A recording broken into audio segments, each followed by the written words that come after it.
Hello. Bit scuffed Alright, back. at the moment. Um, my window capture is incorrect, but we are live. Maybe. Okay, weird. There we go. Alright, hello everybody. Welcome to State of Scrims. It has been a few weeks at this point. I think 3. Um, so we will do the, Yeah. oh, wait, okay, Mason's here. Huge. Okay, so we are going to do a glorious, double length episode to cover everything. Of course, we We're have doing 2 hours? Fuck, I told Thomas one. Hold on. just tell him that he's thinking about the wrong time zone. Gaslight him. You understand. Surely. But yeah, so I think we missed 6 games over the course of 3 weeks. We are now headed I thought it into. was. I thought we only missed 4. Question mark? Okay, Mason has not watched any of them. Okay, I watched one. And, like, a half. Okay, hold on. Let me pull up the schedule. But I believe it is 6 that I have not discussed. What's the last one we Yeah. talked about? We. There's Metabusters versus Spectres, Nutbusters versus Valorant Pirates, Valorant Pirates versus Rift Sharks, Metabusters versus Busters, Busters versus Andromeda, and Spectres versus MVP. I think me and Cam talked about 2 of them already, no? We'll just go over them again, because I don't know what the fuck he said. Sure. Sure. True. Okay, Yumi fucking cringe. They made the champion worse. I think her kit is fine. Numbers are trash, so I'm not looking forward to in a week when she's available to be played. Although will be nerfed, so hopefully that's okay. Senocho seems decent, especially the Cho'Gath buffs. I think that they're playing it in Korea. Is that the take? I don't know. LCS is funny because FlyQuest isn't winning anymore. C9's now tied with them, which is pretty good. If you care, the fantasy team, I believe it's me and Honan in finals for that this week. So That's crazy. kind of huge. I think it's Hong and Zach in third and fourth place, and I'll look up who's in the fucking like toilet bowl competition because that's what happens if you lose. You can be like the king of shit. So that's kind of funny. The king of shit is between. No, he does not deserve this. Stanley and Psycho Carrot's friend. So that's a bit unfortunate. Sad day for Stanley. LEC finals, banger.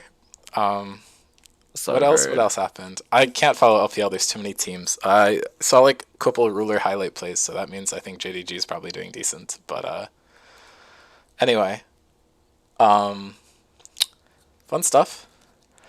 True. Sakashi concert last week. Went outside, Sure. touched grass. Extensive amount of grass touching last week from me, so that's why I didn't watch all the games. But Exactly. I mean, I was also touching grass for the last 3 weeks straight. I managed to not only watch but upload myself most of the games. nah, couldn't be me. Sorry, So bro. true. I'm not a slave to Scrims Zone. LOL. Can't be a It's mod, so will not slave myself. TM. true. Cam and I both food together. It was very nice. And then we lifted some property off a street. Definitely belonged to him, for sure. And we got a nice Word. Chester Cheeto picture. Word. Very huge. Okay, so I think real quick we can talk all the games except the recent Nutbusters and Metabusters games, and then MVP and Spectres, the second one. If we ignore both of those, that puts us at the exact end of the first round robin, which would be Nutbusters 5-0, Spectres 4-1, MVP 2-3, Andromeda 2-3, Rift Sharks 2-3, Metabusters 0-5. Alright. Needless to say, this is not how we rated these teams going into the beginning.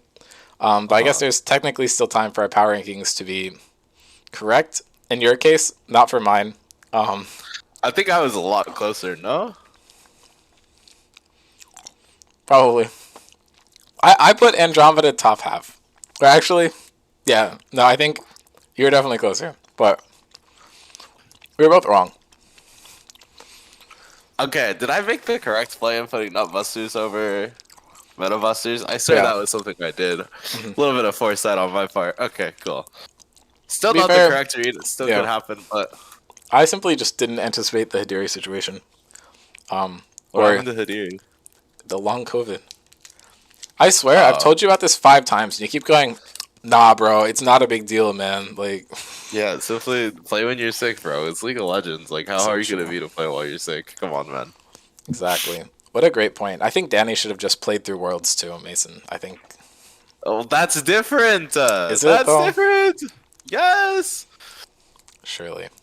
Okay. Surely, I don't think actual physical illness matters as much as like mental stuff for League of Legends performance. No, I mean, is COVID brain fog not a mental thing as well? Question mark. Like, could it be true?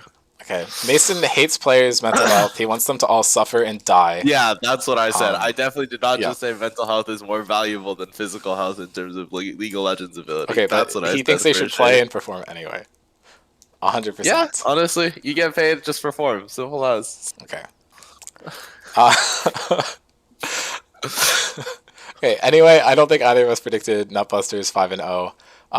Spectres was one step ahead of the other teams, which I think Mason correctly predicted, and then three-way tie between MVP, Andromeda, and Rift Sharks, which I don't think either of us expected. To be honest, I feel like we all thought that Yeah, there was going to be at least some sort of gap in skill between those two teams or those three teams, regardless it of who was we a lot thought was going to be closer. on Yeah, top.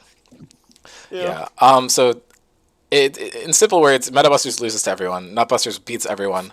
Spectres beats everyone except Nutbusters, and then the other three teams all take one game and lose one game off of each other, which means, Yep. unfortunately, no Circle of Suck has been completed, which is like super unfortunate actually because it's always very funny when that happens, and we didn't quite get it this time around. hmm What players in your mind have been performing the best this season? We can just go team by team if you want, but Yeah, um, yeah. Okay, we'll start from the top. For the side of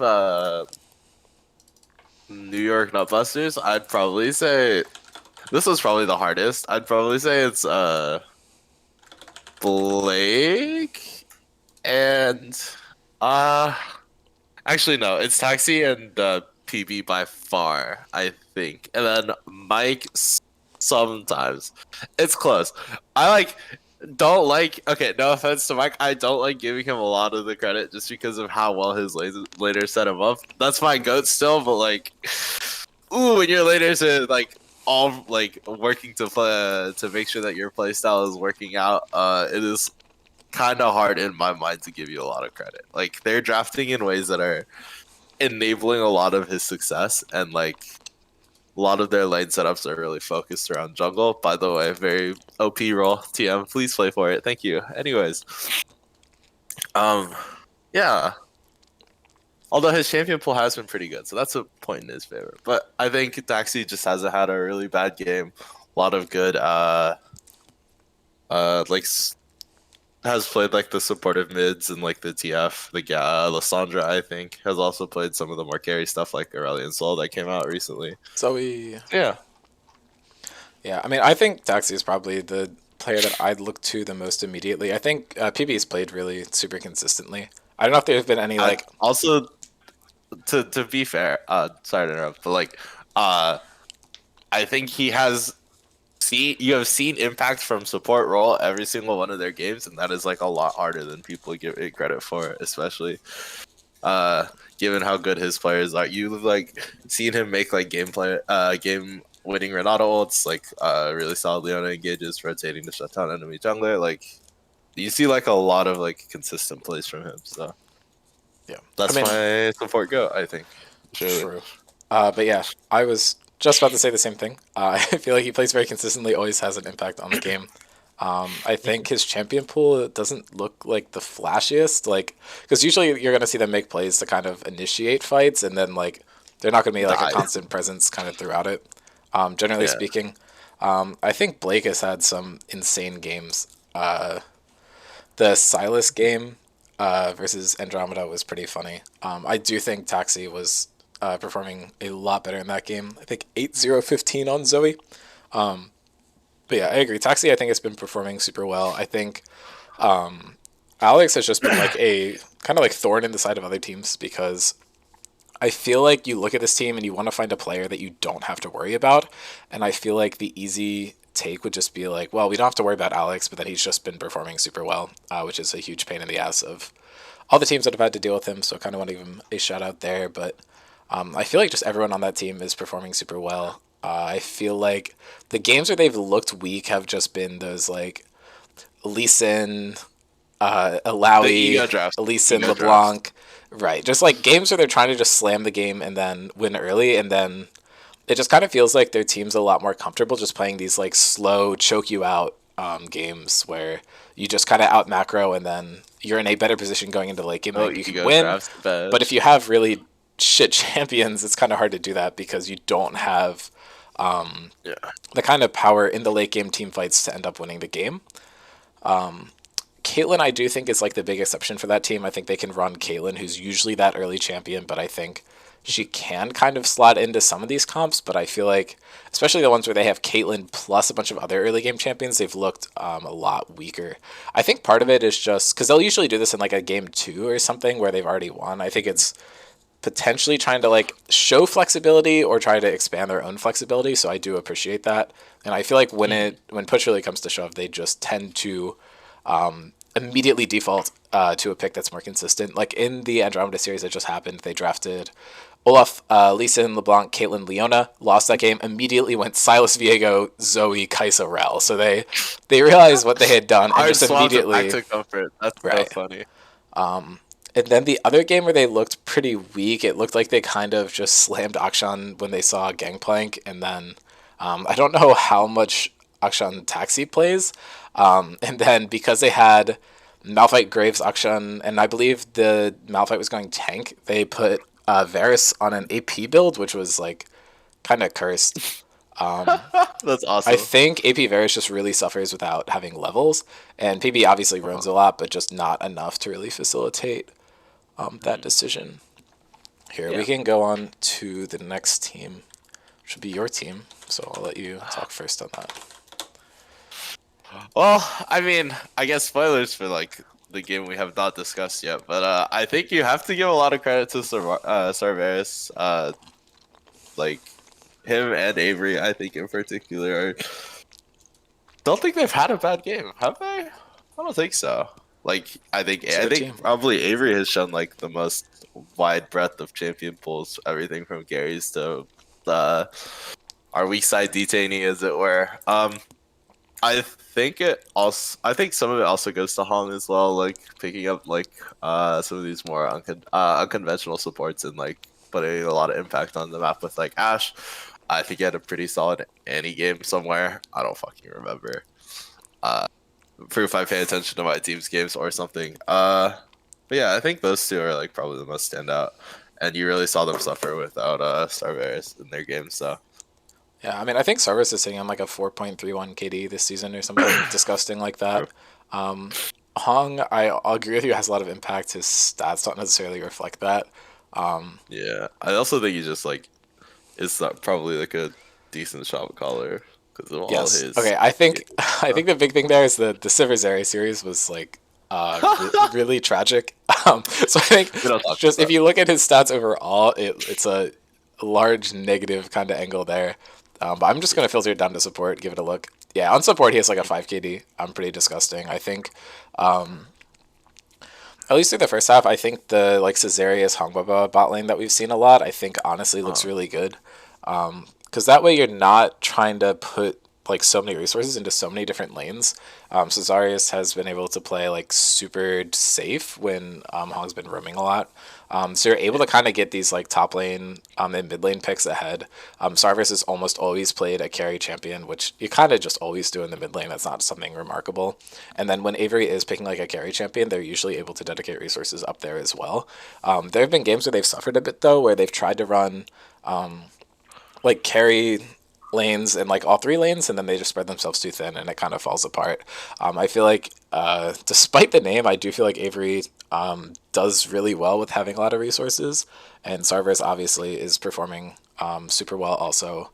So when you try to kind of play purely through bot lane, and you have these other players who are also kind of like resource hungry, you kind of get into like I don't want to say like a super team situation, but like it has the same problem that a lot of super teams do, where you have players who all like want a lot of resources, and then when you're not able to divvy them up, it's kind of rough. I do think in a couple of the Rex Jungle games we saw,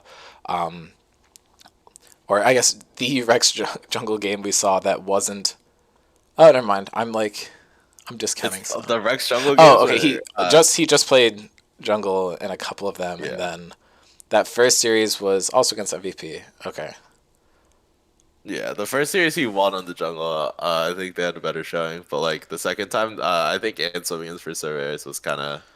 I'm sorry, and your mid is kind of dog shit compared to your jungle right now. No offense, my friend, but uh, needs a little work. TM, a We're little gonna bit of see time. Mason show up on the trade board soon for that one. Needs a little bit of polish, my friend. I'm sorry, bro. Like I won't say Rex played perfectly in that first game either. His Pantheon is fucking dog shit. Like, my brother in Christ, you cannot be out here building a full assassin on Pantheon jungle IMO. But The that's a Karthus different game was conversation. crazy. 20 kills. The Karthus game was really good, but I think the rest of his team just couldn't hold up IMO. Right. I mean, Sort that's of what I'm going happens to get with them. to. I think the way that they play, they're going to have a lot of carries in their lanes. So drafting like a carry style jungle that would go to Rex, I think, is just super tough because you just kind of Yeah, don't have the resources to get all of them online, and your team composition is already kind of messed up. It worked out in the first couple games because you had Swain Shen and Silas Ornn paired in there, which actually yeah, works kind of well. They went for something similar in that last game. They had Scion and Cassio, which does kind of work, and that's why that game was super close and went super long, and it really felt like either team could have won it. It's just you do have all your resources put into this one champion who does kind of Karthus, fall yeah. off. And then you have Lethality Varus too, which just doesn't hold up as well into the late game. Mm, yeah. And I believe you had another point you wanted to make about the success of this team as well. I sure did. I'm just saying, last series that they did, their coach was not there. Anyways, a little bit of ego aside. I don't know. I think there's like a weird bridge on this team between uh execution and like how they play. Uh like on paper these are like some really good players, but I think it just hasn't gelled quite the same way in like the actual execution. So wonder how it'll play out going forward. So yeah, I was on vacation, so they lost. So therefore, coach diff or something. I mean, Clearly, you've also been saying this about some other games throughout the season as well, right? Like yeah, other games they've dropped. I believe you weren't there for their first game versus us, right? yeah. And then they didn't win Definitely was not Frostbite, and you eating weren't there for Frostbite either. So True. surely, Surely there's a coincidence here. if you want to answer this question, you can. If not, I will take a stab at it. But what do you think is the ideal roster for this team? I think it is. I okay. Right now, I think it is Avery top and jungle, Starveris mid, Rex Logan bot lane. Uh, I Interesting. think Has that ever been played? I think it has once. Okay, I'll Uh, check it as you keep talking.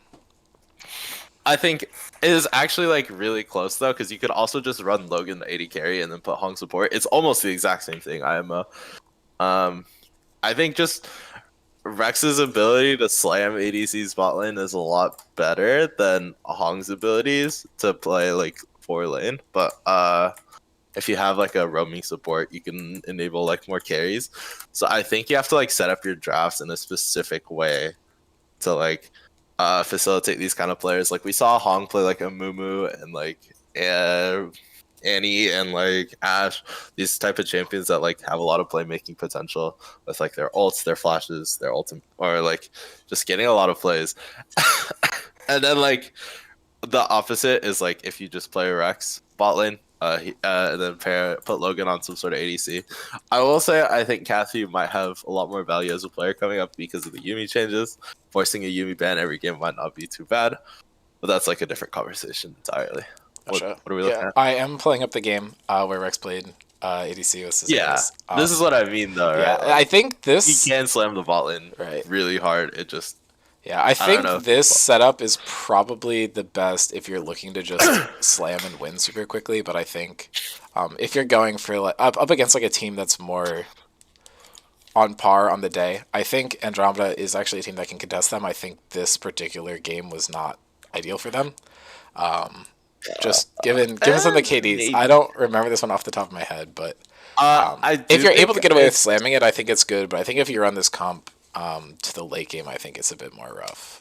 But yeah, it's a very egocentric draft. You want to like force a lot of plays and stuff like that. But I think there's a spot for this team. This particular five players. I think the Hong lane, the Hong setup is also really good. I think Rex is just a bit of a coin flip player. I'll say it. A little bit of a dice roll on that man right there. That's my goat. But he did flip all the way down to D or plat 4. So like, I don't know, man. Sometimes it happens, bro.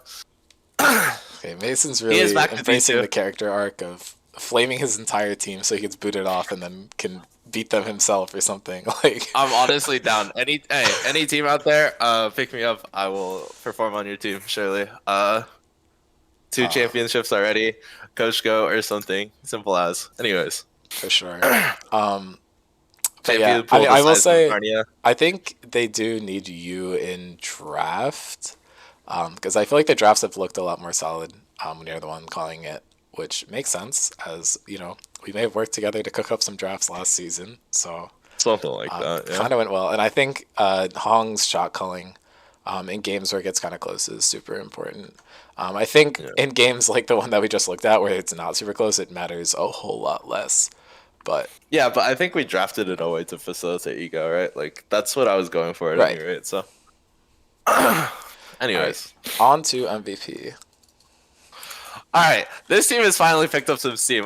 Finally I can stop like dogging on this team because they actually performed. I think Valor switching to jungle is actually really big. You think he played really well on the Viego. Into Rex's Pantheon. Uh, again, Rex's Pantheon is still bad. I will flame him until Kingdom Come. How did he fuck up this easiest fuck champion? But like, um, I think also putting Jackson top was a really good move. Like, he already has like the tanks top lane. I think Avery did gap him quite a bit, but like it didn't really matter because top lane's a useless role or something like that. And then putting what's his name, Heroic on like an actual carry mid laner, like that's like something uh he excels at. So finally playing to their strengths, I guess. Aya was there, I suppose. I think Heroic was definitely like the star of the show in like most of their games. So Damn. nothing to say on that one. Will doesn't even get mentioned. That's so fucked up. He didn't even mention Will does Will. not get mentioned. I'm sorry, bro.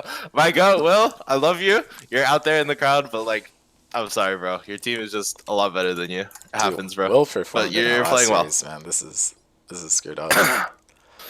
I'm sorry, Will. He's not. That's crazy.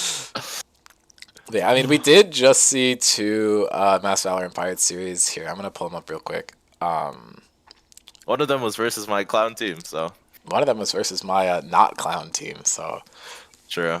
I do think something that we saw here was we have pretty standard drafts from both of these teams. We have Will's Caitlyn, which I think has been kind of hit or miss recently. I think he has certain champions that he's very good on, and a lot of them are like those late game hyper carries like Cog, Kaisa. As much as like the win rate is a meme, his Jinx is actually like pretty decent, and then Twitch as well. Like, okay, Wait, they played Draven. That's so right, funny. yeah. So that game was that game was something. So I'll go over a little bit for anyone who didn't watch it. But first game, I think Caitlyn is a bit unfortunate. Wait, fuck Aya's you. Wait, you posted the okay. You posted the fucking the podcast after this game happened. I spent like 20 minutes in that game flaming Jonah's Jarvan, and then he goes and plays this game out. Like, I hate it here. Anyways, okay, but anyway, Aya's Lux was actually pretty good this game. It was very annoying to get around. I believe in both these games we were down to like a 9,000 gold deficit. I don't know if it was as bad in both, but it was pretty horrendous. I think MVP's like lanes themselves are very strong, and I think Jackson's playstyle, especially when he's able to get champions like the Sejuani. As much as I hate to like give this champion in the jungle any credit, Volibear and the Maokai's also looked really good. I believe he's played other Honestly? champions too. I forget. He's had some disgusting Maokai games. When they're ahead and he gets on the Maokai, it's like, you know, Sure. Maokai's just certainly I'll a take your champion. word for it. I don't know if that's like true anymore now that it's nerfed, but when Maokai was disgusting, like he was able to pilot that champion pretty well. But yeah, I think Valor and Heroic are very good laners, and Will definitely does have a lot of like bot lane knowledge, so they're tough to beat in that stage of the game. But I think their late games have been pretty patchy, and just the objective control throughout the games have been kind of rough. But otherwise, I do think they're performing pretty well. I don't know if I like the heroic swap to mid lane as a permanent change. I think Valor not being able to kind of flex his champion pool in the mid lane on people is something that you necessarily want to give up. But I think it having it as an option against teams where you want heroic to be in the mid lane to play against that player instead of playing against the top laner, I think is an interesting swap. I think as long as Heroic is on a carry champion, I think that's what you want. If you decide that you want another carry champion in the jungle and then you send Jackson top on a tank, I think that makes a lot of sense. I think the swap here is really just about decision making on where you want your two carry champions in the top side of the map. Because I think they're always going to have Jackson on like a tankier champion. I could be wrong, but I will have to see.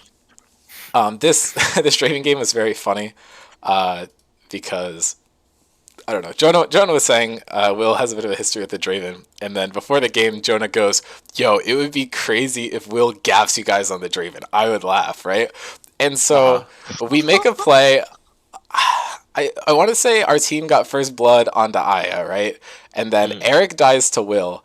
I'm about to execute to minions, so I walk up to Will to try and kill him. Don't kill him. Die to him. So I think that's one kill, and then Jonah and Eric, or I think maybe Eric died at some point, but then Jonah goes under tower to try and dive him. It just gets 100-0 by tower and gives That's so Draven a nice. third kill. So the Draven starts out like 3-0. And it was like totally a preventable situation because like I grieved because I could have just given the kill to Aya, just walked into minions and died, and then Jonah dies. It just gets fucking demolished. So it was super funny because we were joking around that like there's no way we lose to like Will's Draven, right? It's me and Eric bot lane. Surely we don't make mistakes. And then of course we get fucking Surely. boomed. So I would recommend watching that game. The series was pretty fun to play out. And then, obviously, MVP was like 0-4 against Spectres going into this game, and then they were able to take 2 games off of them, which was sick. It was a super fun watch. Obviously, wasn't paying too much attention to it because I was, talking to a Spectres coach the whole time for sure. But True, surely. did go back and watch some of that. I think we can move on to what is it, Andromeda next. Yeah, sure. Oh, we were doing karaoke while they were playing. That shit was funny. Yes. Anyways, different conversation. I guess I can start. Did they lose? They did lose, right? To Nutbusters this week. Yeah, I think that's the only game that we're talking about from them. Okay. Here, I'll pull up the games because to jog your memory about the games that you definitely watched. Yeah, for sure. Here, I will first say game is uneventful, so we'll just go to the last two. okay. I do like. I think Cam deserves a lot of credit for his performances on this team. They are. I think he's probably like their best player by like a decent margin. I know Dave just hit diamond. That's like pretty good for them, but like I feel like a lot of the ways they win is through Cam getting super far ahead and like playing super well. And like I think Dave has played a lot more of a supportive style this season, and like I think it's paid off pretty well for them in the games that they've won. Wait, Cam played fucking Kane? Okay, never mind. Ignore what I just It's said. okay. Cam's a fucking He griefer. he followed Anyways. your school. It's like you can tell he's learning jungle from you because he picks red cane and ints. Like that's like your signature move. Wait, Like I literally won on Red Cane last time I played. I don't deserve. Actually, I probably didn't, but that's a different conversation. I won when we were playing together. you Don't can't worry just about it. say that's a different conversation. Yes, I can. Okay, the How last else? time You can you stop. played red cane, we're digging, we're digging. Oh, I just lost. That's so funny. Oh, you meant like okay. I thought we were talking uh, in scrims. season. Hold on. Yeah, in season. Last time I played it, I won. It was into Silicats. Okay, cool. That's all that matters. Anyways, um, Um, mm, mm-hmm. Sad. what? What do you mean? That's literally the fact. Hold on. Hold Oh on. Scroll Lord! down. Scroll down. Scroll down. Hold on. Keep going. I said in season. Hold on. Hold on. Keep scrolling. Keep scrolling. Give me a sec. Let me cook. Let me cook. Let me cook.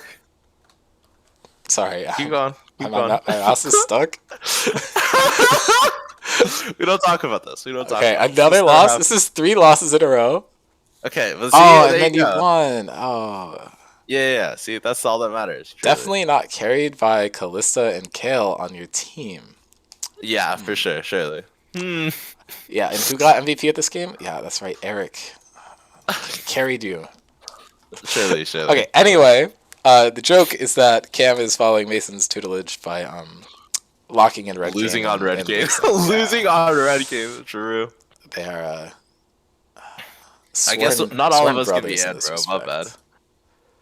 Not all of us can be Ann on the cane, I suppose. My True. bad. Um. Okay. Anyway, I do think. Or are you done talking, or did you just Uh, nah. Hold on. Okay. I guess I can wrap it up. I think Cavs deserves a lot of credit for like their wins. I will say also a couple of the games that they won off the backs of Adam. I think that is probably worth mentioning.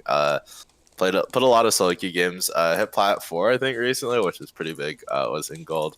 Uh, showing a lot of like the carry champions like the Akshan, the GP. He is claimed to be a GP one trick. That's I've not seen the that worst spot also. to Yeah, be in. To it's be honest, this champion not is kind of strong, ideal. but It it's just not got ideal. But like, I'm nerfed. an Udyr one trick, so like, what's the difference? Truly, like, Surely.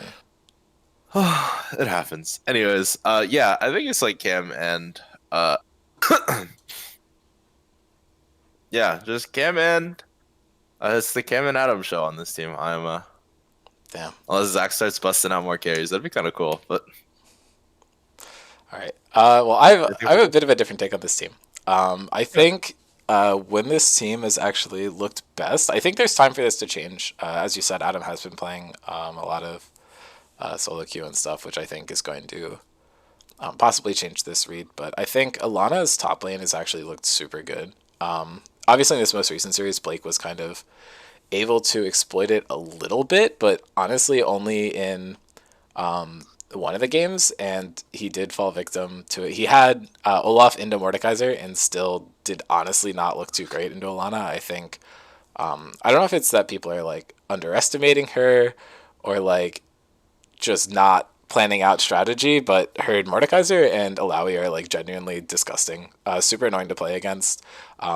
Interesting. Okay. And the big thing is like neither of them are gankable, right? So you have two champions where you're able to play safe, play back, sack CS, it's not a huge Uh-huh. deal. And if you dedicate resources to try and snowball whatever champion is played into them, you can't. Because you don't want to gank a Mordekaiser, you don't want to gank an Alawi. You just don't want to do it, right? So it's Yeah. possible to try and exploit both of them pre-6, but it's genuinely like pretty difficult. And then Mordekaiser is also very interesting. I think one of the games we played into them, this would be way back. I want to say we had like a misfortune or something. Just a champion with an AOE ulti that gets Mordekaiser ulted is like fucking like brutal. Yeah. Yeah. Okay, we did have a misfortune. It was mid lane misfortune, so that's like slightly different. Yeah. But yeah, I don't know. I think both of these champions just kind of warp the way you team fight, and it allows Alana to not get punished by the enemy laner. And we've actually seen her play into A lot of the like better top laners have performed super well, which I don't think is something a lot of us saw coming going into this. Like I think this game right here, playing into heroic, just completely neutralizing him is really impressive. And I think people potentially, including her own team, aren't giving her enough credit for this. So with the risk of spending too much time on one player, did want to give that shout out there. I think Cam has looked really good. Certain champions I feel like have looked a bit weaker for him. Like Yeah, like he's I definitely right. adopted my champion pool and like kind of weak on everything else. Thoughts? I mean, I was gonna say Except for the something. echo. Except for the I echo. was gonna say something else. I think he just has champions that he's very good at, and sometimes he'll Yeah, want to just pick champions that are like quote unquote meta, and it just won't turn out as yeah, well for him. that's true. I can see that. Right, and I think this team's big strength is that they have like kind of unique champion pools. Like we've seen some like brand bot lane from these players before. Stanley has pulled out some unconventional bot lane champions as well. Like Yeah, the Victor ADC is like actually a threat on this team, which is weird to think about. And I think just sticking to those strengths has done a lot better for them. Lately, we yeah, have seen Stanley's been playing a lot more of this ASOL. It was I think first picked in their last game this series. Obviously punished pretty well by Taxi here, but watching the swap from Stanley to go to mid lane, and then Dave started playing ADC, which is not something I think most people would have expected to come from this team. So I don't know. I think there's a lot of potential there. I th- I'm not like a huge fan of the Alana support Adam top lineup. really. Okay. Yeah, at least where it's at right now. But we also haven't seen too many games of it, so I think it could just be like weird sample size stuff. Yeah, okay. Okay. Yeah, I mean, obviously it did pan out quite well in this one game, but I think there's a couple reasons to kind of copy out the series away, personally. But Uh, I don't okay. know. Okay. I am just excited to see Adam play more games top, so I can kind of finalize my opinion on this. But Yeah, that makes yeah, sense. lack of info, TM. All right, Lack of Rift Sharks is info. next. Hold on, Well, I gotta hop real quick, so I'll just kill the camera. you got a what? I will be back in like a couple minutes. Oh, word. Go for it. Wow, our good friends over at Rift Sharks. There's a lot to talk about with this team. I know I spent like all of last episode bagging on Jonah. He did just have a pretty good series on the Jarvan. I will say I think most of their power is in their bot lane. I don't think they have lost a singular bot lane with Eric O and Dean at the helm. Uh, I think Dean has had a lot of standout AD carry performances. I think the one Blitzcrank game that Erica got has like solidified itself in everyone's mind. So many good hooks. The Dragon Steel from the pit, like getting Dean 8 billion fucking kills and dunking on Metabusters with it. It was just a nuts performance overall. And then I think Dean had like the really good cluster performance, the really good caster performance. This team is like a lot of their power is centered bot lane. Uh, I think Jonah has turned it on a little more. I know, like, I hate that I flamed him for like an entire episode, and then he goes and turns it on for like an entire series instead of just one game. You know what? That's kind of base, bro. But like, I think that's really where I've settled on this team. I think they should probably continue to play towards bot lane. Uh, we'll have to see though. They have like pretty wide breadth of champion pools. Joel has been playing top for them a lot more recently, right? Yeah. I'm surprised at that, but that's pretty fair. I think his poppy is always is pretty gross. So. Yeah, I mean, I think the big thing with that is if we have Healy playing, Joel needs to be our last player. So we're just kind Really? of because we can't run Healy Michael or Healy Drago. I think if we could, we'd see different top laners as well. But once again, Word. Will got slighted. Will Straven did beat us. I'm not gonna lie to anyone and say we won that lane. It was fucking rough. We definitely came back and performed afterwards, but that was kind of yuck. And then we had, Mhm. I want to say it was a game versus Nutbusters where we also lost lane. Yeah, the Triss Nautilus lane was really rough. PB just kind of Well, I played mean, way better than us on the Ash. Made it really hard to do anything. that's true. I will say your draft just sucked, but that's a different conversation. Well, no shit. uh, but I I mean, think that matters a lot, but fair. well, Especially in this I game. don't think. I mean, you said that we didn't lose bot lane. I don't I'm think you guys disputing. lost. I was watching that, like, you guys played Do we not? Oh, fine-ish. Yeah. it felt like we were losing. No, it felt like you were losing because, like, the rest of your map got, like, Oh, astrofisted, but, okay. like, you guys I mean, I'm also played just like fine. used to performing better on Trist. Maybe Sure, maybe. I don't know. Maybe But, that's the like, take. I don't think you guys lost the lane that I Okay. saw. I don't know. Well, never mind. So just Will Straven is the only one who can defeat us. Surely. Sure. But yeah, I mean, I think the cool part of our team, in my opinion, is like the flexibility of our solo lanes. I feel like our jungle and Uh, bot lane have kind of gotten locked down in terms of players at this point.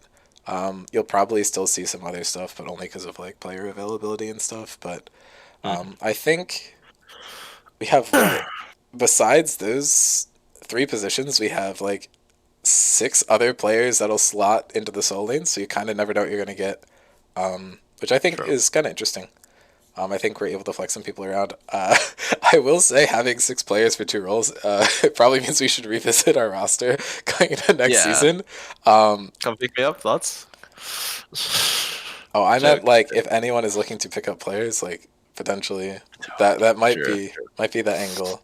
All of them are Where? great performers. I just don't think the structure is sustainable, and I feel bad because they don't all get to play. Um, but Sure. yeah, all right. Sure. Yeah, I I don't already know. did I that agree about with it. Mason though. I think our team is kind of one dimensional, so I don't think there's too much to discuss. At least Yeah. as of right now. That's right Okay, we can go to the meta busters. now. Wait, Psycho Care is an eligible sub. Let's go. Oh wait, true. Yeah, meta busters. Fucking sign this man already. Holy, he is like the king of meta busting, and he does not have a True. contract. This is actually like scandalous. If anyone is anyone in Twitch chat, Mason, I know you have this pulled up. Surely. I do have it pulled up. There's no one here though. All these motherfuckers are asleep. Damn, Anyways. they complain to me for like 8 days straight doing podcast, and then they don't even watch live. Okay. They Well, are no, they are here, but they're asleep. They don't have time, oh, bro. okay. Well, if you can hear my voice, ping Noam and tell him to fucking sign Psycho Carrot, bro. This is the easiest roster move in the history of esports. Like, True. okay. But yeah, no, I think especially in this most recent team, uh, what seam? I don't know the fucking word I just said. The most recent game that they played, their lineup I thought was sick.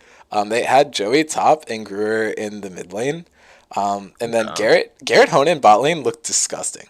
Um, Wait, really? I didn't watch. yeah, see, this is the theme this week. Mason did not watch. Um, no, Wait, they won a game? Garrett had a Zaya performance in the last game. It was so painful to watch actually because legitimately from a viewing perspective it felt like Garrett and Gruer and Honan were all performing like crazy out of their minds, and you have a Vi and Garen as your other two, so they don't need to be fed to do things right. Hmm. And then Asol just hit late game with all the ornaments on his team too, so it was just kind of rough. But no, Garrett played like out of his mind. I'm pretty sure I messaged him after the game and I was like, damn, that fucking sucks. Unlucky. But Yeah. no, he Okay. played super well. Gruer had like a fucking amazing performance. Joey kind of like outperformed Blake in the top lane pretty well. Noam's jungle has looked really good. In the game they won, the only thing that looked somewhat grief was Honan had a game of Pantheon support, but you know, is what it is. Champ's a bit hit or miss at times. Um, Yeah. but yeah, I think the team looks really good. I think they've started to get their roster a little more figured out. I think they're in a bit of a kind of weird spot right now, though, just because they're going to have to run with a roster that they weren't really planning on. And I think some of the sub numbers are just kind of weird. But I do Yeah. feel like they have Isn't a lot Silico? of. What do you think about Silico on this team? I think he's just like. Do you always run him? Like, isn't his availability also kind of fucky? Yeah, I mean, as it usually is. I mean, honestly, like Yeah. the roster they just ran, like the hold on, yeah, this one I think is like their best shot personally. Um, because I Oh, think okay. if you're trying to run anything else, you're forced to do this lineup. Not in these positions, obviously, unless Yeah. Jacob has like picked up top lane that I did not know about, but. Yeah. You have something I like would. this too, which I think is pretty good. Like Garrett Jacob bot lane hasn't looked terrible. And Silica's had some good performances in the mid lane. I just think Silico has better lanes, so if you're able to flex something around more like so let me click on it. Something like this I think could be pretty interesting too. Um, Mhm. but yeah, I mean Joey and Brewer just looked so good in that series. I feel like especially because you're kind of on the edge as metabusters, you might just want to give people a chance to just see if you're able to go for something. Yeah, But just flip. Just keep flipping, I yeah, guess. here I will pull up the foldy sheet real quick, or I guess we'll wait on that for now. But what are your metabuster takes? Uh, I think Gnome is actually like pretty underrated on this team. Hard I agree. think his jungle gameplay was pretty good. I think Garrett is like their best. I think running Garrett is probably your best ADC by a large margin. I think he's performed pretty well on a lot of picks. Uh, I think Honda's also been playing pretty decently, if I remember. Has some Mhm. really solid games. I don't know. I feel like this team should not be last place at this point. Like, I think they just found their groove a little bit too late. We'll have to see how they shape up in the second round robin, but should not be the easiest opponent by far. Yeah, I I'm think it's doubtful that they'll end up 0-4 on their remaining four games. Oh, but that would be funny, wouldn't it? I don't know if that's ever happened. Like that, it would be interesting if it was like the first time that a team doesn't win a single series. Because we go to the Oh past wait, seasons right here. Yeah, I'll just open them up real quick. Season one, we had 7-1 and 2-6, 2-4, 2-3, and then 4-1, 1-5. Dude, I hate that this game ever happened. wait, Um, what do you mean? oh, like two teams had 6 games, two teams had 5 games. It's because it got to the end and like the tiebreaker would have just worked out, so it was the same result no matter what. That's so funny. So it just never got played. But I guess we did see it in finals, but it's just kind of a goofy season. I feel like we've, come so far Season after two. that. And then 6-2, 1-7, and then 9-1, 1-9. So no, we actually haven't had it happen yet. So I think it'd be interesting, especially Wait, on a Danley season with actually nine won a teams. game? Yeah, they it was the fucking Hongbaba Rise top 600 ping game. How, All right. how could you forget? What a Dude, I memorable. forgot. Dude, last season is such a blur to my brain, bro. Like, I don't know, man. Like, Okay, like I don't you remember you anything could from Jiffy Diffy. I don't remember anything from last season, bro. I show up, I click my funny buttons, and then I leave, bro. That's I all mean, I like do. you could flame Anne's Rise, but why flame Anne's Rise when you could flame Ohio Rise? Like shit goes True. hard. And I think the best part is I think he won lane. Like I don't even. I think it Yeah. was just in the team fights where it got rough, which honestly is really fucking funny. Yeah, he went like 6-9 and 12. I think him and Sam were both like gigafed this game, and just his Wi-Fi stopped working, so he couldn't do anything. Which is funny, but no, I hard to agree with you here. I think Noam's. I forget who I typed this to, but I think I was like doing like a jungle tier list this season. I think Noam is like for second or third. Definitely top half of Second or junglers. third. Okay, interesting. I mean, I think what I said was Chem first, Noam second, Mike third, and then That's crazy. Okay, sure. Jonah and Ann were somewhere in there, and then I think Jackson was last. But this was also like I made it in 2 seconds and didn't think about it. But Noam actually just looks super good in most of his games. And the games where That's he fair. doesn't perform, the rest of his team performs, which is like kind of weird. But I don't feel like he is like the huge issue in a lot of his games, and the fact that he's been able to perform pretty well on some of the weirder picks, like the Leona jungle, I think didn't actually look too bad. I think it's Yeah. pretty good. Garrett has been performing super well this season too. Just think it's been a Wow. bit rough Even for this lukewarm team. takes. Crazy. Sorry. Wow. Sorry for gassing up players that I've been gassing up for ages because I I think they're guess just good. crazy. Anyways, Okay. But yeah, I also think with this roster, you have the potential to swap Garrett and Brewer. I don't know if we've ever seen Brewer's ADC, but he said he plays it, so we'll have to see if that is true or not. But yeah, no, I doesn't expect sound to like yeah. see a win out of this. He actually has played ADC and performed, so I think that's an option that this team potentially has. I just think requiring all those players to be available for a game is kind of A iffy. pain. So, Yeah.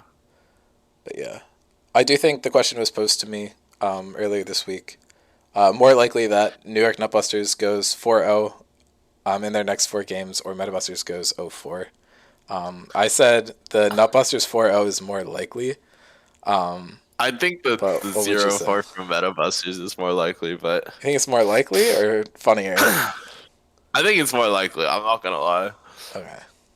I think it really. I think a lot. I think like you watched a lot of the teams like figure out their strategy a little more, and my team forgetting how to play League of Legends for a week. So that's a different conversation, though. Right, but like, hear me out. If your team forgets how to play League for a week again, that could mean that Metabusters wins, and they Yeah, no, but almost I'll won be last there. time. I'll be there. I'll be there. Don't worry. Okay, See, dude, I literally wasn't there for the first game, and then I come back and they started playing League of Legends again. See, I'm simply the morale goat, bro. What can I say? so true. And I mean, okay, to be clear, I don't think either of these are gonna happen. I think Nutbusters is gonna drop a series. I think it would be cool for them if they didn't, but they've been dropping True. more and more games recently, and I Yeah. think if they let the ego kind of get away from them, and then game one they smash, game two they kind of troll a little bit, which they've been doing, intentionally. So I think they've been trying some stuff out.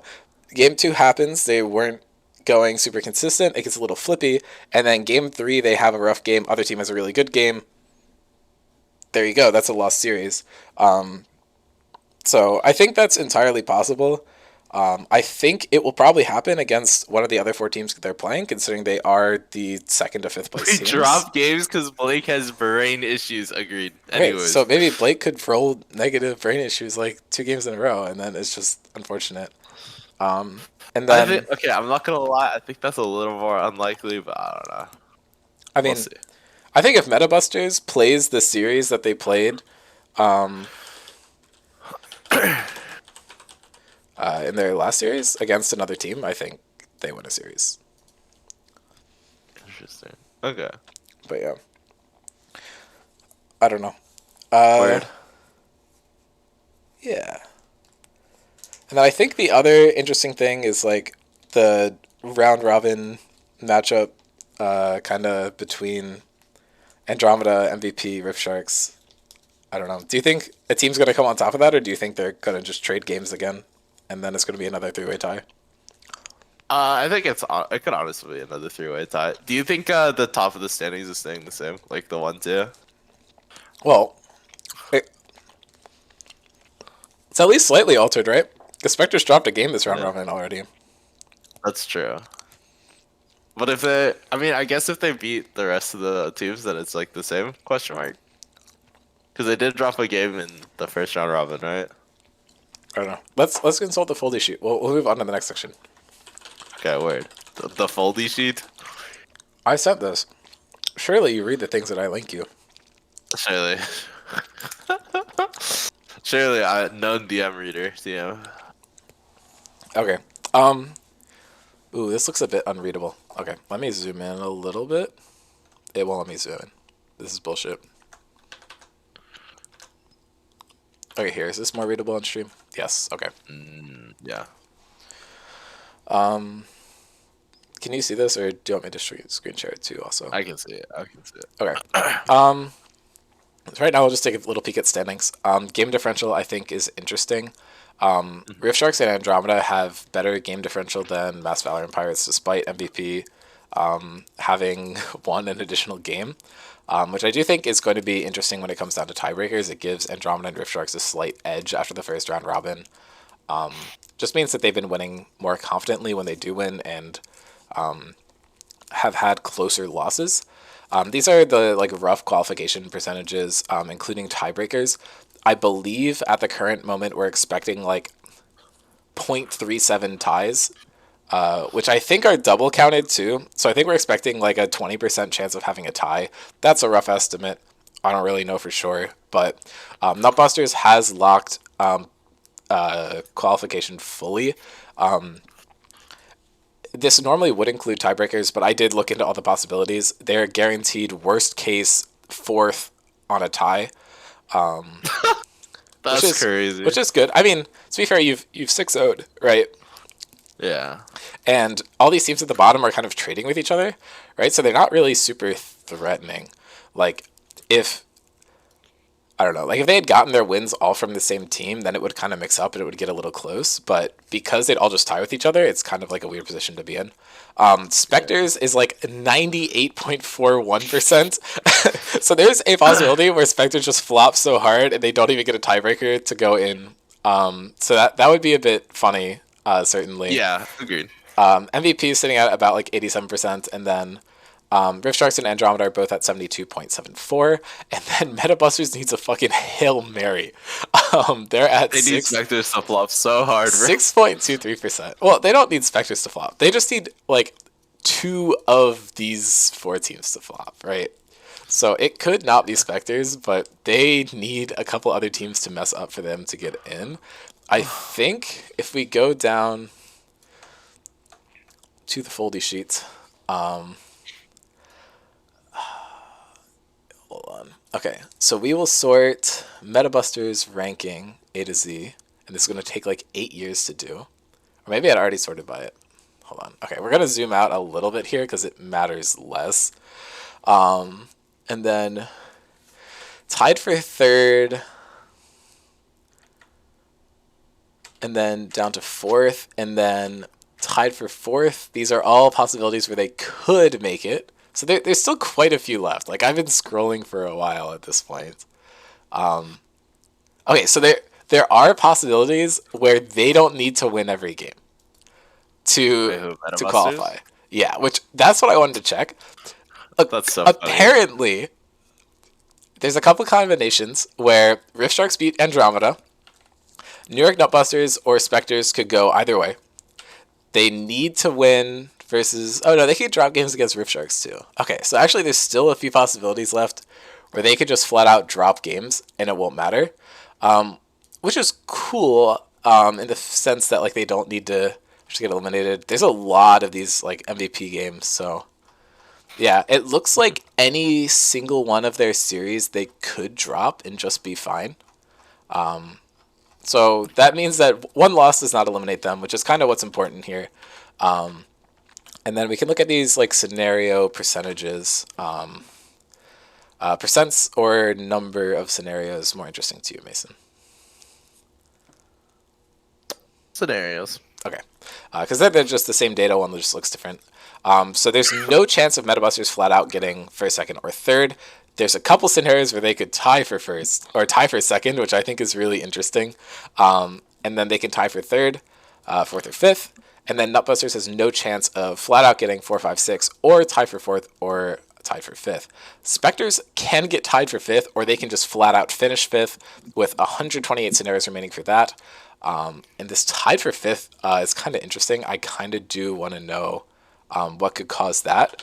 But the interesting scenarios that I found just to like go, haha, that would be funny, is these 2 tied for second scenarios with the Metabusters. What would have to happen there is that New York Nutbusters would have to go 4-0 in their remaining games. Right? 4-0, okay. And then I think Metabusters would have to then win all of their games. And then the remaining games would have to resolve in the opposite way that they happened before. So what you'd have is you'd have Nutbusters 10-0. And then you'd have every single other team tied at 4-6. Which would be awesome. A pain in the ass. And obviously we'd resolve that by looking at game differential because there's no way that would like all be the same. And we figure it out and it wouldn't be a huge pain in the ass. However, it would be very funny. So I'm Just do somewhat Battle rooting for Royale that. in Fortnite to settle it. Thoughts? Exactly. Yep. And then these two tied for fifth scenarios. Um, Okay. okay, so Rift Sharks has to beat New York Nutbusters. So everyone has to beat New York Nutbusters except for Spectres. And then Metabusters also needs to win every game. And then, okay, and it's just Rift Sharks, Andromeda, and MVP need to do another round, like another one beats one kind of thing going on, which is kind of interesting. But I think if Spectres wins like any more games, Like any one game or just like any more games? I think any game, like any series, would get Spectres out of last. Wait, that's so funny. Oh, that Oh it's no, no, a, no, that's an that's not even equality. true.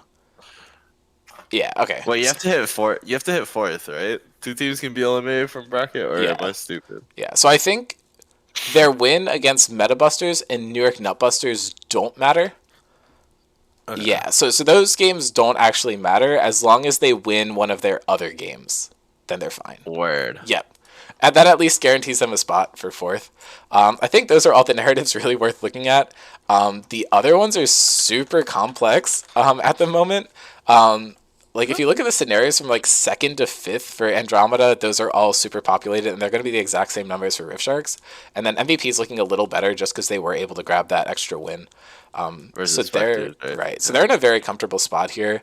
The like absolute like boring ass take would be New York Nutbusters, Spectres, and MVP are making it, and then one out of Andromeda or Rift Sharks. That's And such a boring you'd take. Oh my right. Well, I'm lord. just saying like purely statistically, right? And then you'd Yeah. argue that Andromeda has the slight upper hand over Rift Sharks, having the advantage in the head-to-head against them at the current moment. And it was a 2-0, which is really nice for them when it comes to tiebreakers. But I feel like we are not lukewarm take enjoyers here. Okay. So do you wanna do power rankings again? Mid-season power rankings? Sure. I did them with Camp, but I can rehash them. Okay, well now we've actually seen the entire first round robin, so Yeah. should have a bit of extra information as well as the extra few games that you didn't watch. So Something like that. yeah, let me see if I can get this pulled up the same way I had before. Surely I didn't delete the stuff I had before. Um, okay, open recent. Oh hell nah.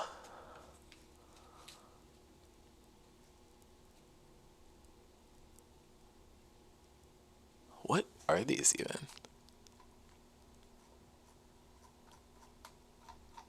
Okay, yeah, I think this will take me a second. So if you just want to start talking through it, I can try to recreate what I have. Sure.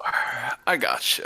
All right. So number one, the coldest take on planet Earth. It's New York Nutbusters. Oh, no fucking way, man. What? That's crazy. Number Explain two. explain this one. Yeah, so I think Blake is a goofy idiot, but his team is so much better that it doesn't matter. Good explanation. Number two. Number two, think I'll still put Spectres. I think they dropped the game, but I think it was mostly due to like roster issues and not having your coach. That's the hot take of the day. I actually matter So on true. that team, Kofium. Now I think after that, I think it starts to pivot a little more.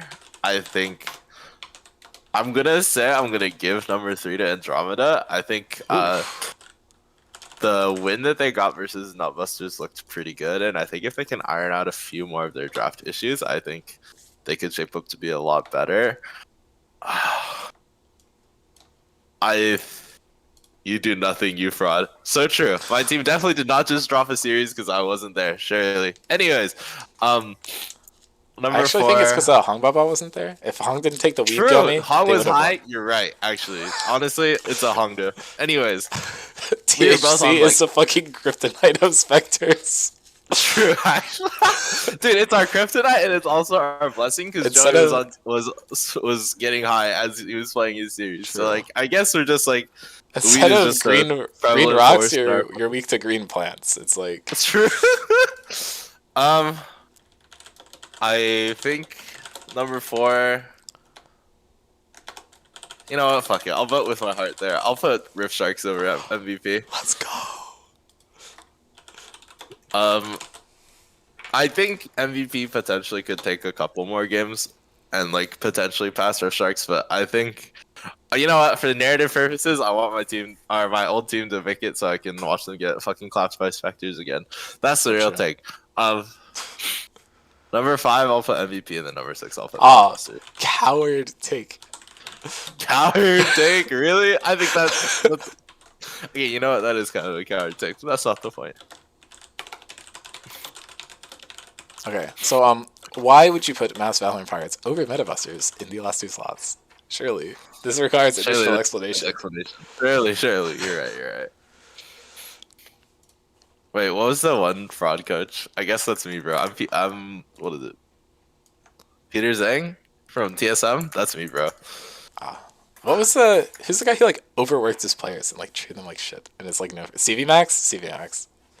That's True, dude. The coach from no. I feel like didn't he like do no. I'm saying like something? if you were the coach of Metabusters, you become CV Max. You tell them that they suck and just need to keep playing endlessly to win. Oh wait, wasn't one of the LPL coaches like that or something? We saw Yeah, like a clip. isn't that who I'm That's talking me, about? bro. I guess. Okay. I have no idea. All right, I will go this time. Um, Sure. to I apologize for not doing this early. Clearly, I underestimated the skill of this team. But yes, Nutbusters I'm putting in first. Called Jan Okay, Bench. if you asked me to do it last week, I would have put Spectres in first. But I witnessed a particular 2-game series that caused me to True. change my mind. I honestly think this whole area is super hard to call, though. I'm gonna put Yeah. Metabusters in last. Here, I'll Coward. Actual coward speak right here. here I'll update their name to the new branding, obviously. Yeah. I mean, I just don't think enough teams are gonna drop games to them to the point where it's gonna cause an issue. But True. I mean, it But really I need comes to change down to hold on. What's a fraud coach in league? I need to change my profile picture to that in Scrims zone. so true. But yeah, I mean, I think these rankings are really gonna come down to like who is who has enough highs to take games off of Nutbusters, and who is consistent enough to not lose to Metabusters, right? And honestly, like I don't think Spectres is like as locked in second as I'd like them to be. True. I think Agreed. I don't know. I mean, I want to put them in second, but I think it's really hard to after watching last series. To be honest, Yeah, that's fair. but I don't know who goes over them because like MVP beat them, but I don't know if that's because MVP is the better team. Like I think they're both pretty similar in power. So are you gonna unironically say that it's because their coach was in there? Come on, go ahead. You can do it. I believe. Go ahead. For me.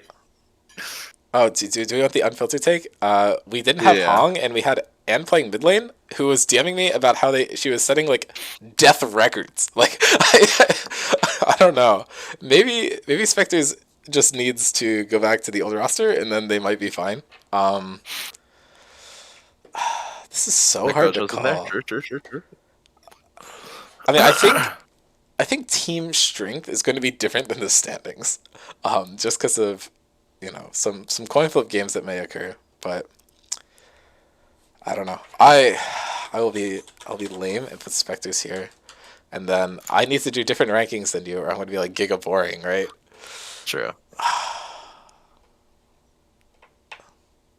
Dude, this Okay. is so hard. Look at my new profile picture in Scrims.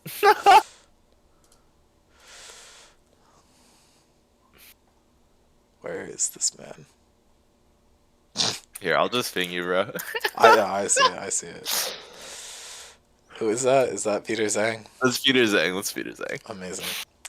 Yeah, I mean, I think it's really hard to not just do the same fire rankings that you did. Except for the fact that Mass You can Valorant put Rift Pirates. Sharks third. So true. You know what? You can Yeah, go. we'll do that. We'll do that. Why am I? Okay, sure, whatever. Original thought, much So cringe. true.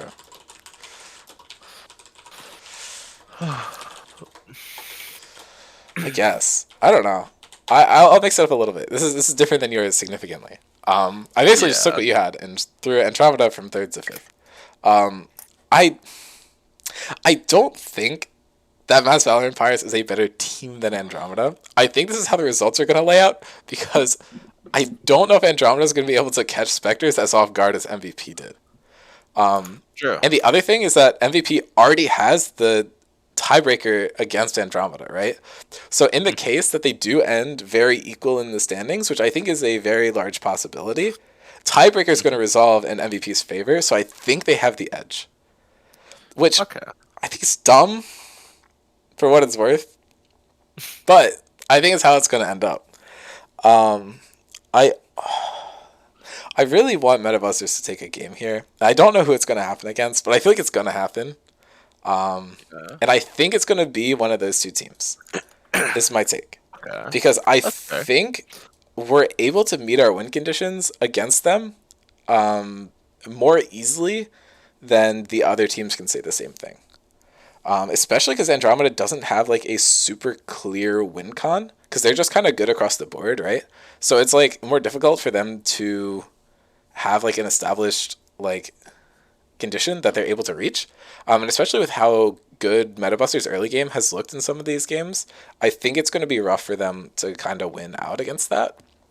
Mhm. And I think, especially with how good Metabuster's laners have been looking recently, I think they're going to have some serious threat against Mass Valorant Pirates as well. But yeah, I think the interesting thing for your standings is, as we mentioned before, like tiebreaker things do matter, and you had Andromeda over Rift Sharks, which is a kind of established tiebreaking scenario as well. But if Rift Sharks, or you had Andromeda Rift Sharks MVP, right? Yeah. Yeah. Okay. So your two pairs of 3-4 and then 4-5 are both tiebreakers that are established in that direction already, which is the same thing I have going on. So I don't know if that was intentional or not, but these standings are actually kind of likely just due to the tiebreaker overlaps, which I think is kind of interesting. Um, okay. I think we're actually not going to be able to do a full 2 hours. I just don't Oh think yeah, there's I that don't much think to so. talk I think about. we're yeah, I think we're out Um, of juice I already. But think like, I think we'll do predictions and then cut it off at like 12:20. So it's an sure, extra 20 minutes extra for you 20 minutes. guys. Yeah, we can talk about meta a little Apologies. bit if you want. I think we could talk about UV. Champion's kind of interesting with the True, changes. true, true, true. Yeah, yeah. Let's do that. Let's do meta, and then see how long we can Um, get that going for, and then go from yeah. there. We can also talk about Uh, Scrims play rates and stuff because I think those will be significantly different after 6 games are added. yeah. I guess I'll start. Yumi will be enabled next patch. Asaw has shown up quite a bit. Very strong, like late game scaling champion in the mid lane. It's a pretty safe blind from what I've seen. I don't think anyone's punished it super hard. I think Taxi Taxi, did a really good job. Taxi, Uh, and Zoe. Taxi as Zoe was the one that I would point out there. yeah, okay. But like outside of that, I don't think it's seen like a whole lot of contention. I think Taxi has also played versus it a lot, so he knows what he's doing. So a lot of credit to him for that. But I think Aesol will continue to see like a lot of play, especially if he can get it into like these control HV control mage matchups. I think he probably wins out in scaling versus them and has a lot of utility still. Although they did just buff a lot of assassins, so we'll have to see if that's like actually able to play out the way you want it. Um, Yumi getting buffed. Uh, I think I've talked to Zach about this quite a bit, and he's been playing a lot of the new Yumi. It's like it has a lot of like the same matchup spreads as old Yumi, but like has a little bit more laning power. I think is what he's been talking about. Interesting. Uh, and it like pairs better with like certain ADCs. Is what I've gotten from like Rex and a couple other people. Um, I think it is like a very strong champion. Like, being able to play like rat comps like Twitch Yumi is like super strong. I think for my team in particular, the Zeri Yumi has always been shown to be like a very strong pairing. Where I think Hong almost won a championship off that shit. So like, I'll have to see how that goes. True. What else was there? I think Ash also got adjusted to be slightly more ADC but focused, and she's getting more buffs in the ADC role as well. So Yep. I'll have to see how that shakes out as well. That's Um, huge for me, I think. So yeah. Okay. I know people have been clowning on this Pantheon pick. I do think it actually has some legs. New York Nutbusters will not play Yumi. We have Honor. That's too bad Honor doesn't win you games or something. I don't know. Anyways, I think the Pantheon changes are like kind of worth mentioning. It's like a they're decent better laner, to or like solo has lane, right? Better it's a solo little bit lanes, better. worse support. Yeah. Okay.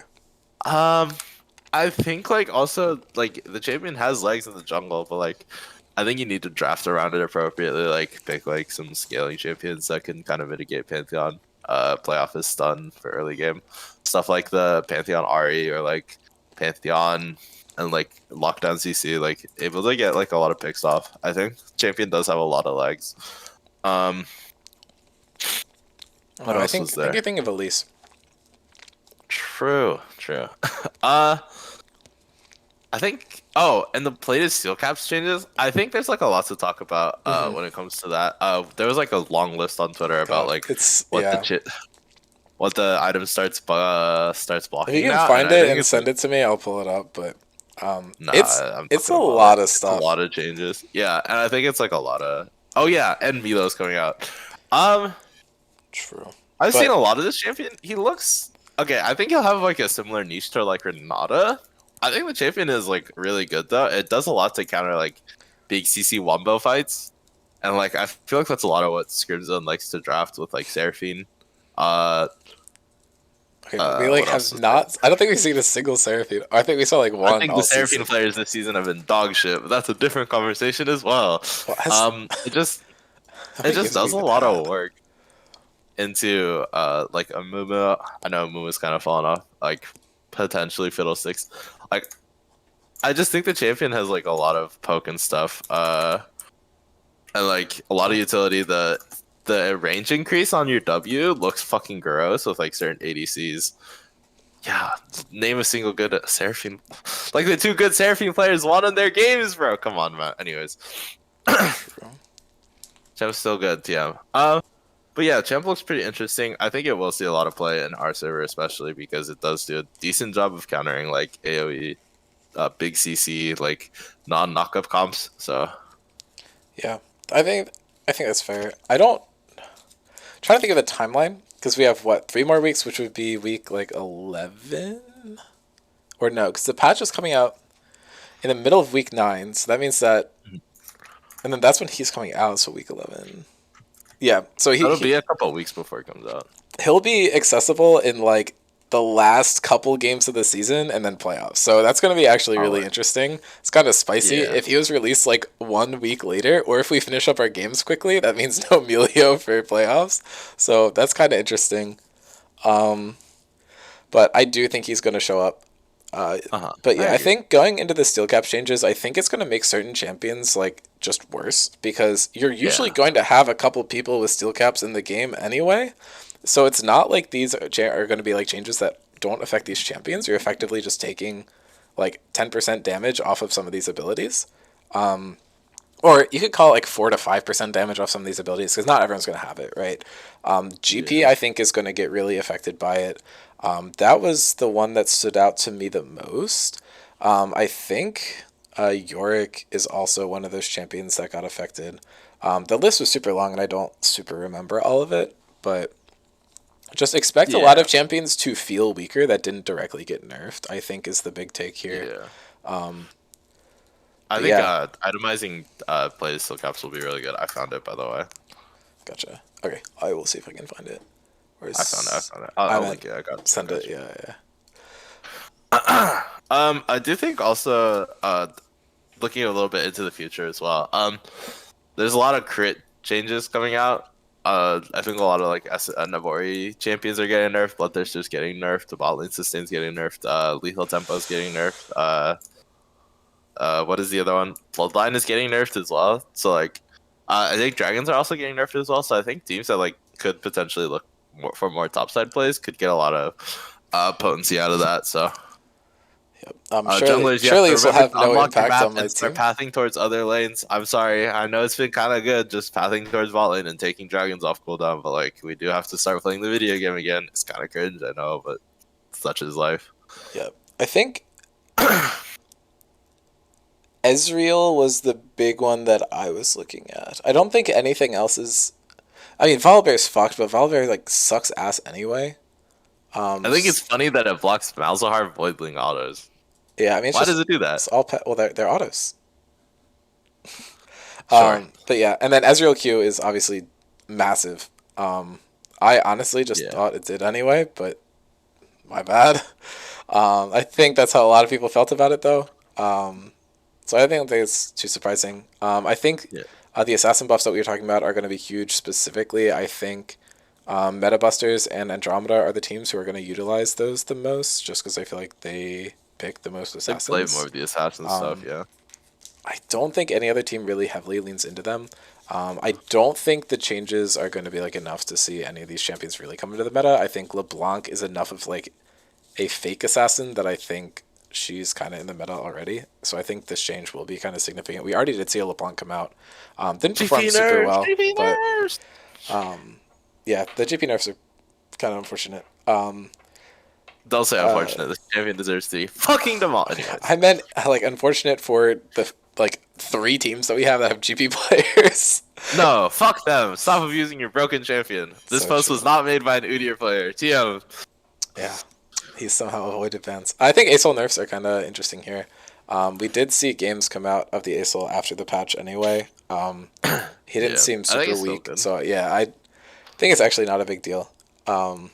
I think since it's like coordinated play, I don't think the nerfs are actually that huge. I think he's still just going to be able to scale up and become a late game monster. Caitlyn is taken down. We still did see Caitlyn Prio after this, so that's one that we're going to have to kind of wait on the clock a little bit and see how big of an effect that actually has. She's definitely not going to be high prio for a lot of teams, but I think Nutbusters, we might still see it come up in a lot of their games. Sure.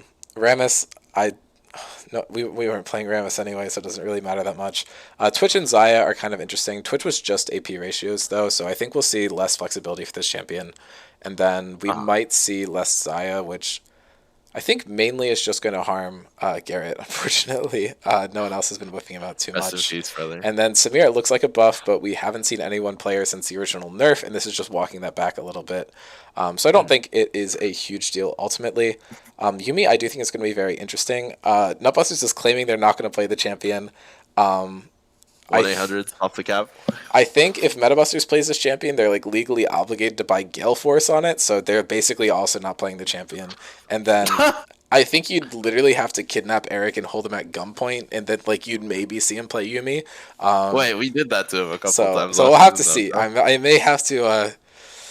I kind of missed my chance some to phone like for calls. real abduction him, but like We well, might we'll have see. to make some phone calls, just like the old days. It's entirely possible, but I don't know. If you see Eric walking around with like a new watch or something, like you might expect like a Yumi game coming in. Like I will play this Yumi is if some you give me pride cat for me. ear headphones. DM me the address, bro. I got you. True. But yeah, I don't think these changes are going to be like too crazy. I think the Yumi one is going to have huge impact. All these champions we saw a little bit of them, but I think the situations in which they are being played mean that like the nerfs and buffs aren't going to be a huge deal. Azir, I do Yeah. think is going to be kind of interesting. I think these should be buffs for him in our environment, although he is going to play a little bit differently. Yeah. And I don't know. It's like obviously like the changes that are like the brown and purple should be impacting us. This is the skill level we're at, but the pro changes are also interesting, right? Because the elite changes are 100% not affecting us because we suck, right? And they're also intended for solo queue. But the pro ones are like also sometimes aimed at champions who are specifically really good in like teams of fives. So I think it'll be interesting to see how the Azir changes are, but I do think it should be a slight buff for us. Yeah, so let's take a look at what people have been playing in the team format over the past few games. Ashe is actually the top pick champion right now. I don't know I how think many it's also total like games we've as had. support, But, right? so Ashe is the fourth most picked ADC and the second most picked support. Ah, So it's a bit of very. both. Why do you think Ashe is such high priority, Mason? I don't know, Could dude. it Almost be like a. because she's a Well, flex picks who is broken? Is that that's possible? crazy. That could be true, Whoa. honestly. Okay. The build is also like really cheap, really good champion, a lot of utility. Blah blah Yeah. blah blah blah. Let's do the overreactionary takes. Viego is 4-0. What could this possibly mean for the league? We I mean, I've have been saying this Mike champion is is good. 3-0 with an 8.29 KDA, and Valor is 1-0. Yeah. Mike has played it in a couple games where Taxi has gotten insanely fed. So I think mid jungle does matter a little bit, but these games have also just been kind of rolls for the team overall. But his Viego just looks super good in general. I don't know how much of it is the champion and how much of it is Mike, but we will see. Kindred's 3-0, Rel's 3-0, Zoe is 3-0. I think a lot of these are just the same player playing them a couple times. Yeah. And then looking at champions who are not like just, only wins. Swain is 5-1. I think the take here is that we don't know how to play around Swain because we suck. I feel like the trend here True. is that a Swain will get like a kill early and then everyone just stands right next to him as he's ulting and then you lose. Uh I huh. think Word. out of these other champions, like Ashe and Caitlyn being strong is not super surprising. They've just been really good champions for a while. So the Yeah, a lot of bot lane only prio. other one that I really want to look at is Kaisa. She's 8-2. We have three players who have not lost on her all season, and then Will is 2-2 on her. Uh huh. I don't know. Do you think Kaisa's good? Do you think she just has a I lot of think she tools in her kit? fulfills a Or she fulfills a niche in our server at least. It's like a more aggressive ADC that can kind of still scale. Like, has a lot of mobility as well with like the ulti. Sort of like is harder to punish, especially with like the Navori builds that have been coming out with like premise stealth and stuff. It's like really good. But yeah, I think that's most of it. I think the champion's like also decent right now, but like I think she's right? falling a little bit out of favor for stuff like I actually don't know what the fuck bot lane meta is anymore. I just know these motherfuckers keep picking Jhin in my games and losing for some reason. So that's a different conversation. But like, Fair. I don't think the champion's bad. I think it has a lot of legs. I think the Caitlyn also is good for like a similar-ish reason. It's like but like, I think Kai'Sa is like the late game angle, and like Caitlyn is like the early game angle. They sort of like play on the same Interesting. axis, where it's like, you pick Caitlyn if you want to uh, play more for like lane prio bot lane and like get like play more aggressive bot side, and then you pick Kai'Sa if you want to like you're okay with stacking a little bit of lane, but you have a lot of more mid game fighting power, stuff like that. I don't know. That's my Yeah, take I on mean, this. I actually have a completely different take here. I think Kaisa is Word. here for like a similar reason that Ezreal is here. Like, I think Caitlyn is just good, and I think she's good in scrims because she's just good, and I don't think it's much more complicated than that. For Word. Kaisa, I think it's because we have a lot of players who like playing hyper carries, but maybe can't position safely enough or well enough, so they just need the E and the ulti to save them.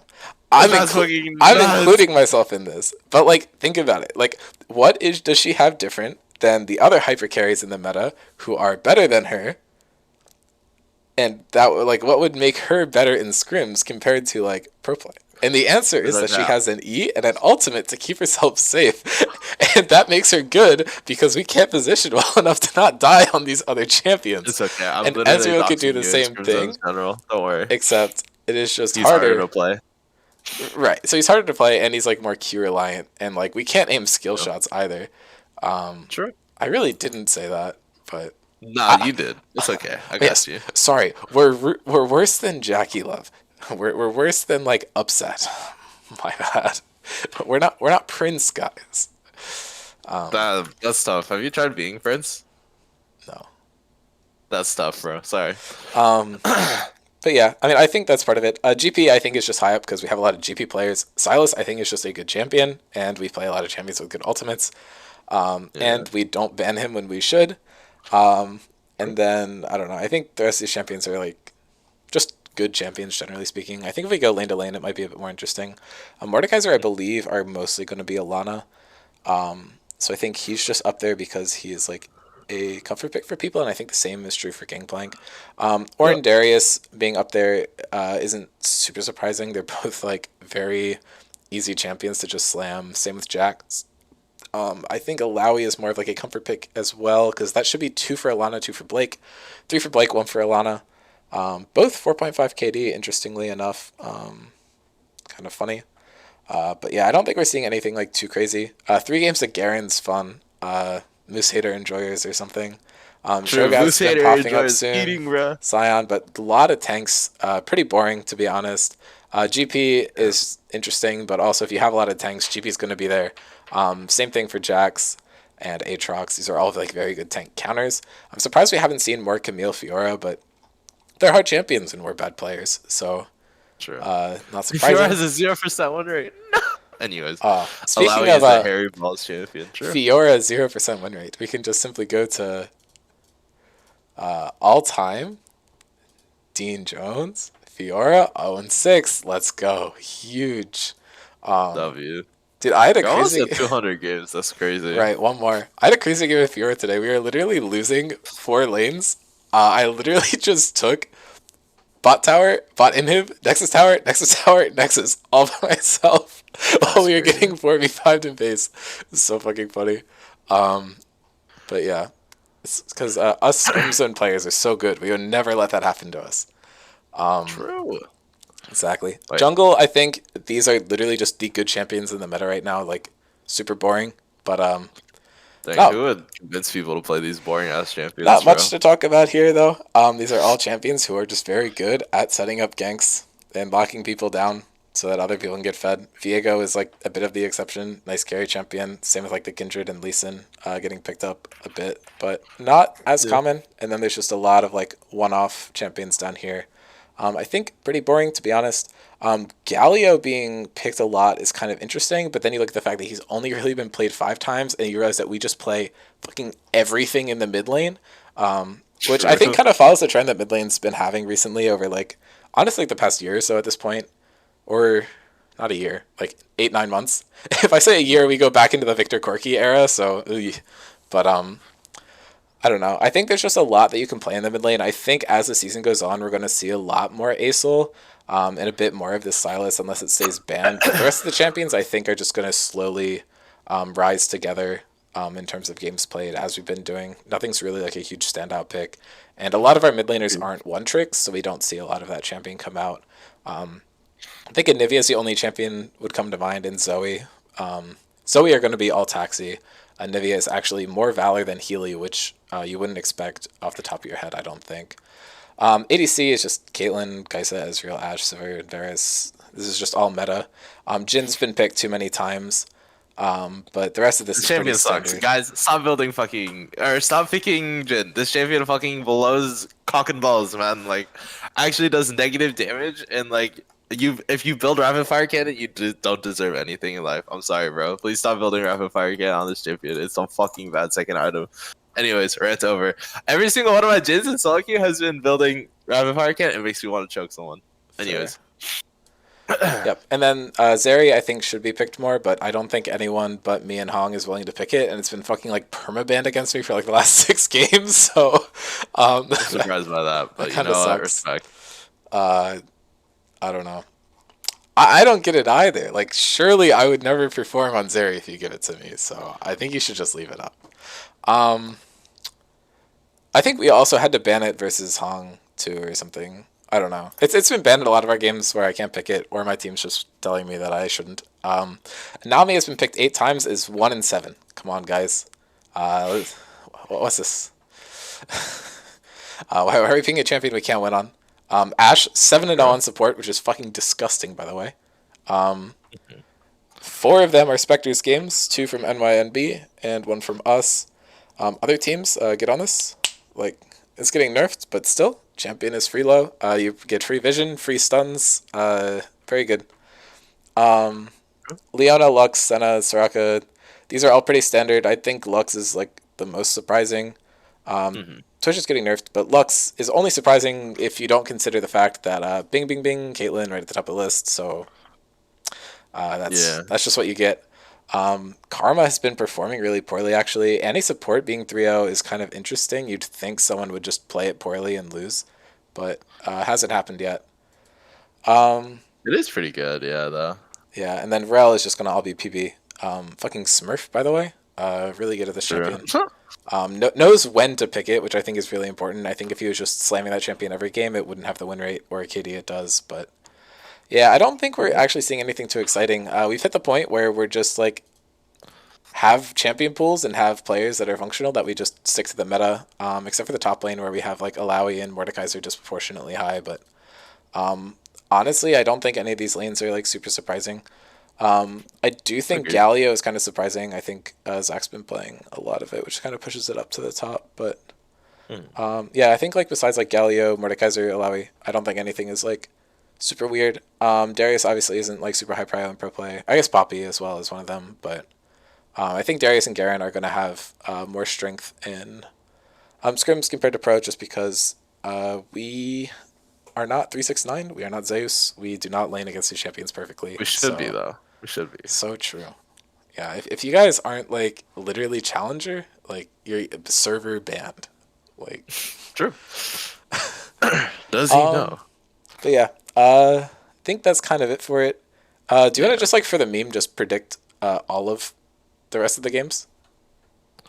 Sure, why not? Okay. We can do that. Let's do that, and then we'll probably wrap it off about there. So Word. okay, wait, this is just not. Well, these aren't accurate for other reasons, but they're also labeled incorrectly. Okay. Allegedly last week, obviously not, but Rift Sharks versus Andromeda. Who do you think is going to take it? I'll say 2-1 Andromeda. Interesting.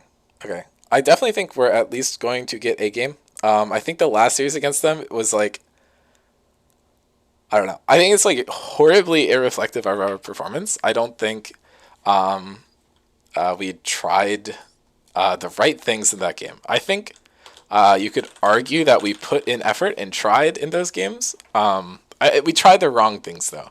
Because if you think about it, first game I was playing Belveth in the jungle.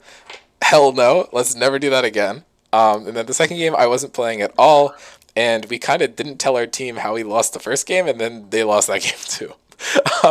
Yeah. So a bit rough. I want to say 2-1 is my prediction. I know normally I don't predict anything but 2-0 for us Rift Sharks, but Andromeda is really hard to play against. They just have a lot up their sleeves that you won't see. So I'm going to vote of confidence, say that we're going to probably win, but I don't think it's going to be easy. 2-1. Okay. Nutbusters versus Spectres. That was like... I'll say 2-1 Spectres for the culture. I will be there, so I think it'll be easier for our team. Smile. Depends on the Were you roster. there last time? I think it's possible. Yes, but we didn't have roster swaps around, so Okay. I think this time we'll have a bit more information to mess around with. We'll see though. Okay. What was your bot lane that time? Was it Teddy and Caesarius? No, it's Steady and Kathy, I think. Okay, are you sure? Let me I have just no idea. let me double check this. Am I gaslighting? I'm pretty sure it was. It was for one game, I think. On the ult here to potentially. Yeah, it was on Kathy. Yeah, I don't know. I think different roster could potentially do something. Apologies for the audio there. I forgot to mute YouTube. I don't know. That series was like insanely not close at all. Sure.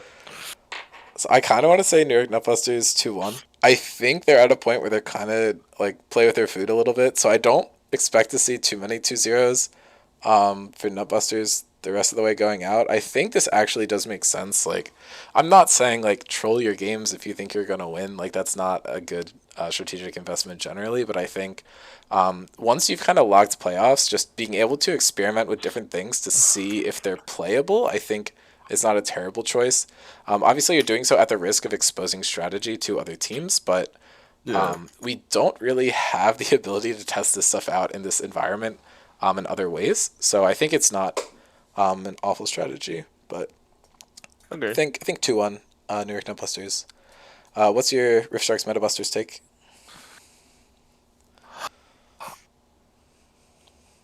Uh, you know what? I'll do a hot take. 2-1 Metabusters.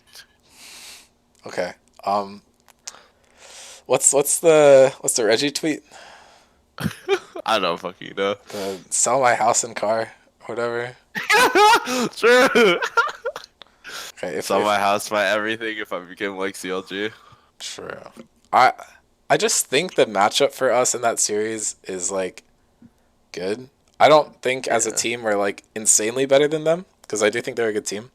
I just think that should be the easiest of the other bottom four teams. Like I think that win against Metabuster should be the easiest, but I don't know. I'm just excited for the That culture, would be honestly. I unfortunate. can see it going either way. Okay, okay. I'm gonna say 2-0 there. Sure. Okay. Oh, And then Andromeda versus MVP. That one is spicy. I think that is like of the matches my team isn't involved in. I think that's going to be like the most interesting one, just because it's going to like it's very important, right? yeah. MVP barely clutched it out last time, but MVP has understood what how their team works a lot better now.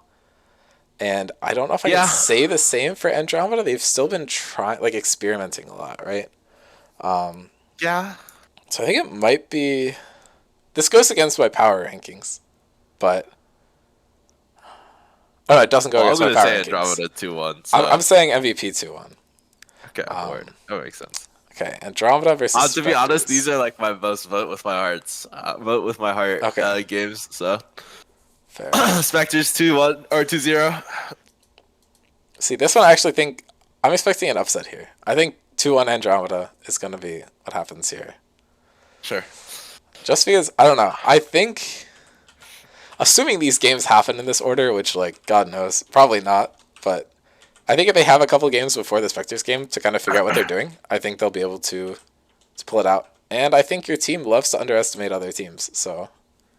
Yeah, they do ego a lot, but I Alright, will be there so they don't ego. Surely. true. MVP versus Metabusters. For the culture, this will be my Metabusters 2-1, I think. This will be your Metabusters 2-1. This one right here. Okay, Okay. well, Anyways. this one is the cultural take because you have Silico versus Valor, right? So I True. think Silico will be so upset that he performed so well and lost the previous time. He will put his team on his back and carry them to victory. Maybe. You know what? Sure. I'll say 2-1 Metabusters. This one as well. Fuck yeah. For the culture. So true. This one, sure, we'll take the L. You know what? I'll I'll Uh, let I'll let Nutbusters have their ego boost. They will win this one super easily. They won't even drop a game. 2-0 New uh, York Nutbusters. I'll say 2-1 Metabusters. You don't even I'm you don't Mr. even Cold need to Takes today. prep for this game. It's gonna be so easy for you. I'm totally down to do cold takes today. I don't care. All right. Metabusters versus Andromeda. I said this one's gonna be hard. I think 2-1 though. 2-1 Andromeda. I think both these teams are able to bust the meta. I don't think Metabusters Yeah. is gonna do it. I think they're gonna follow the meta abuser route here. But I'll I say 2-1 think Andromeda as well. yeah, I don't know. I think Andromeda is just going to be able to pull enough out of their pockets, and then Metabusters just going to be able to deal with it. Although Metabusters has been Yeah. playing very well recently, but we'll see. I think Metabusters it really comes down to which rosters they're using in games as well. Spectres versus Rift Sharks. We'll vote with my heart 2-0. Okay, I'll say 2-1 for us. I think Sure. last series was rough for a lot of reasons. I think if we have a solid shot, I think we can pull it off.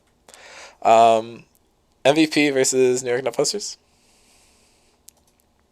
They pulled off one upset. Can they pull off another upset in the second round robin? For new MVP. Yeah. You know what? Sure. I'll say MVP 2-0 here. Okay. New York Nutbusters. I think it's got this one. I think it's another 2-1 for them though. I don't think they're.